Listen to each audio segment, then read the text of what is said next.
യുവത്വത്തിന്റെ ജ്വലിക്കുന്ന ചിന്തകളും വാക്കുകളുമായി Federal Bank Speak for India semi final അരങ്ങേറി.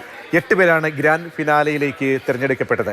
കലാലയ വിദ്യാർത്ഥികളുടെ സംവാദ മികവിനുള്ള വേദിയെന്ന് തെളിയിച്ചാണ് സെമി ഫൈനൽ സമാപിച്ചത്.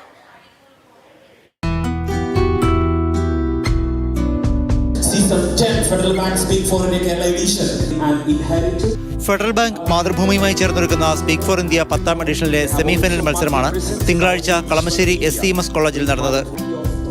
ഒരു രാജ്യം ഒരു തെരഞ്ഞെടുപ്പ് എന്ന വിഷയത്തിൽ നടന്ന സംവാദം ഒരു വേദി വിവിധ ആശയം എന്നത് തന്നെയാണ് സാക്ഷ്യപ്പെടുത്തിയത്.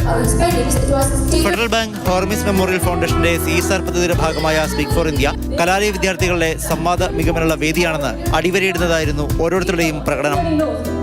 തിരഞ്ഞെടുപ്പ് പ്രക്രിയയ്ക്കായി രാജ്യം ചെലവിടുന്ന കോടിക്കണക്കിന് രൂപ ചൂണ്ടിക്കാട്ടിയാണ് ഒരു രാജ്യം ഒരു തെരഞ്ഞെടുപ്പ് എന്ന വിഷയത്തെ അനുകൂലിച്ചവർ സംസാരിച്ചത്. Fort Kochi sub collector Sai Krishna സംവാദം ഉദ്ഘാടനം ചെയ്തു.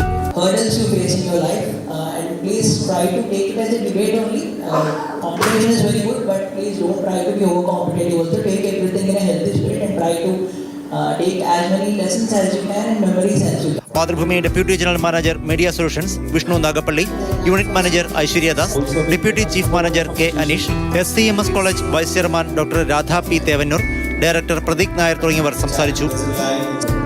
Federal Bank deputy vice president marketing P Amit Kumar, Mathrubhumi assistant general manager K Vijayanand, Thrissur Keralavarma college മുൻ ഇംഗ്ലീഷ് വിഭാഗം മേധാവി പ്രൊഫസർ NR അനിൽകുമാർ എന്നിവർ വിധികർത്താക്കളായി.